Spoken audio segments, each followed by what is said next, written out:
Student class 6 mathematics पे exercise 7.4 पढ़ा रहा था मैं। एक्सरसाइज 7.4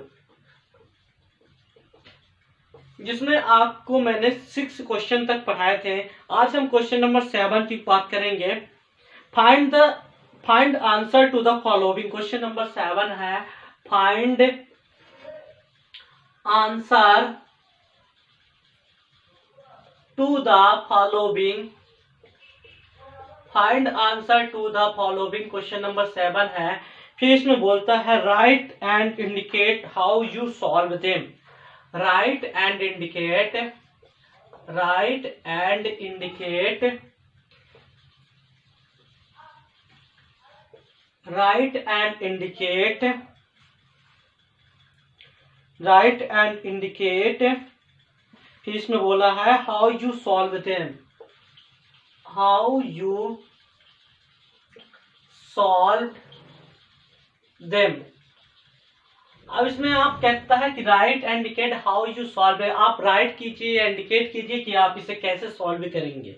ए नंबर पे क्वेश्चन आपका ये दिया है। ए नंबर पे आप देख रहे हैं कि इज 5/9 इक्वल टू 4/9।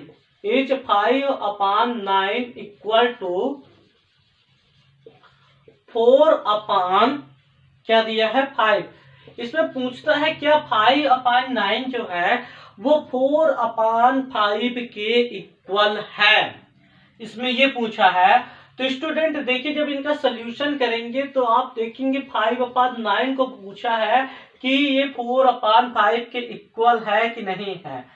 तो 5/9 4/5 के इक्वल है कि नहीं है, ये हमें बताना है। तो आप क्या करेंगे कि इनका इक्विलेटरल फ्रैक्शन निकाल लेते हैं। जैसे 5/9 है, जब इसमें आप 9 एंड 5 का एलसीएम निकालते हैं तो आपको क्या मिलता है 45 ही मिलता है। तो आप इसके में क्या कर सकते हैं, जब 9 एंड 5 का एलसीएम निकालेंगे तो आप क्या करेंगे 45 मिल जाएगा। तो आप जब इक्विलेटरल फ्रैक्शन बनाएंगे तो 5 में 5 का मल्टीप्लाई कर दीजिए और 9 में 5 का मल्टीप्लाई करेंगे तो आप देखेंगे 5 5 जब 25 और 9 5 जब 45 मिला। ऐसे 4/5 को जब इसमें मल्टीप्लाई करेंगे तो आपको क्या मिलेगा 4 × 9 और 5 × 9। अब इसमें देखेंगे 4 9 जब 36, 5 9 जब 45। अब देखेंगे जब इन दोनों का इक्विलेटरल फ्रैक्शन देखेंगे तो आपको क्या ये दोनों इक्वल मिल रहे हैं। 25/45 ये मिला और यहाँ पे 36/45 मिला और ये दोनों इक्वल नहीं है। क्या है इक्वल, तो ये दोनों आपको इक्वल नहीं है। तो इसमें पूछा 5/9 इक्वल टू 4/5। क्या 5/9 जो 4/5 के इक्वल है, तो आप लिखेंगे no it is not equal to. It is not equal, no 5/9 is not equal to 4/5। तो आपका जो है पहला नंबर इक्वल नहीं है, तो आप लिखेंगे no it is not equal. क्या लिखेंगे, no it is not equal 5/9 equal to 4/5। फिर इसके बाद आपका सेकेंड नंबर है 9/16 दे दिया, 5/9 दे दिया। अब जैसे बी नंबर पे आपको क्या बोल दिया कि बी नंबर पे, इसी क्वेश्चन पे बी नंबर पे आपको उससे पूछ लिया कि आपसे ये पूछ लिया कि क्या 9/16 जो है आपका इक्वल है 5/9 के। अब 9/16 5/9 के इक्वल कैसे हो सकता है, ये आपको समझना होगा। 16 अगर 9 का एलसीएम निकालेंगे तो 16 9 जब 144 होता है। आपको मालूम है जब आप 9/16 को सॉल्व करेंगे तो आपको 9 में का मल्टीप्लाई करना पड़ेगा ऊपर नीचे 16 × 9 और 9 9 जा 81, 16 9 जा 144। ऐसे ही 5/9 को जब इक्विलेटरल्स में कन्वर्ट करेंगे तो इसमें आपको 16 का मल्टीप्लाई करेगा 9 × 16। तो आपको 16 5 जा 80 और 9 6 16 9 जा 144। अब जब दोनों को आप लिखेंगे इक्विलेटरल फ्रैक्शन 81/144 और 80/144, तो ये आपका ऑलरेडी दोनों इज इक्वल नहीं है। तो आप लिखेंगे 9/16 इज नॉट इक्वल टू 5/9। 9/16 जो 5/9 की इक्वल नहीं है। अब आपका सी नंबर क्वेश्चन देखिएगा। सी नंबर क्वेश्चन आपका जो है उसमें नजर आएगा। तो सी नंबर पे इस पे पूछा है is 4/5 equal to 4/5 equal to 16 upon क्या दिया है 20 दिया है। अब 4/5 और 16/20 की बात कर रहा है यहाँ पे। तो आप देखेंगे 4/5 है, तो आप 4/5 को क्या करेंगे, लिख देंगे 4/5, हमें कुछ भी नहीं। अब हम यहाँ पे देखेंगे इनका डिनोमिनेटर 20 आया है, तो इसको हम जब कन्वर्ट करेंगे तो 4/5 को, तो आप लिखेंगे कि आप 4/5 को लिख दीजिए 4 × 1/5 × 1, क्योंकि 5 और 20 का एलसीएम क्या होता है 20 ही होता है, ये आपको मालूम है। और 16/20 को जब इक्विलेटरल फॉर्म में कन्वर्ट करेंगे तो इसको आप लिख सकते हैं 4 4 जा 16 और 4 5 जा 20। अब आप स्टूडेंट देखते हैं 4 1 जा 4 कैंसिल हो गया, तो आपको क्या मिल गया 4/5।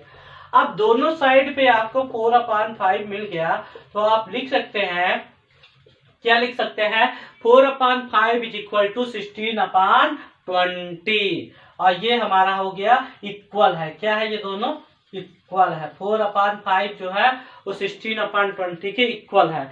डी नंबर में 1/15 4/15। अब 1/15 तो है, अब 4/15 को हम क्या जब कट करेंगे तो स्टूडेंट, तो ये हमें क्या मिल जाएगा कि 1/15 को है तो इसको लिख दिए, और 4/15 को जब कट करेंगे तो 2/15 मिल, 4/30 को जब कट करेंगे 2/15 मिल जाएगा। तो ये दोनों हमारे इक्वल ना होंगे, मतलब सी नंबर क्वेश्चन ही इसमें हमारा क्या होगा इक्वल होगा, मतलब A B and D number ये तीनों इक्वल नहीं है। अब 8 नंबर क्वेश्चन पढ़ेंगे। 8 नंबर में इला नाम की लड़की है। इला read 25 pages a book containing 100 page. एक 100 पेज की बुक है जिसमें इला जो है वो 25 पेजेस पढ़ती है, और उसकी जो फ्रेंड एक है ललिता है वो 2/5 पार्ट पढ़ती है बुक का। तो हु रीड लेस, तो कौन कम पढ़ा, ये आपको बताना है। तो देखेंगे 8 नंबर में इला रीड 25 पेजेस, इला रीड 25 पेजेज, इला रीड 25 पेजेज,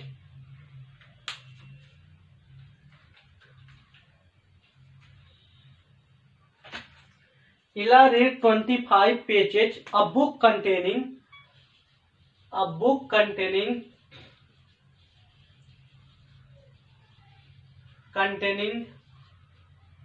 इला read 25 pages a book containing, कितने पेजेस पढ़ रही है आपको समझ में नहीं आता होगा तो आप यहाँ पे देख लीजिएगा 25 pages a book containing 100 pages.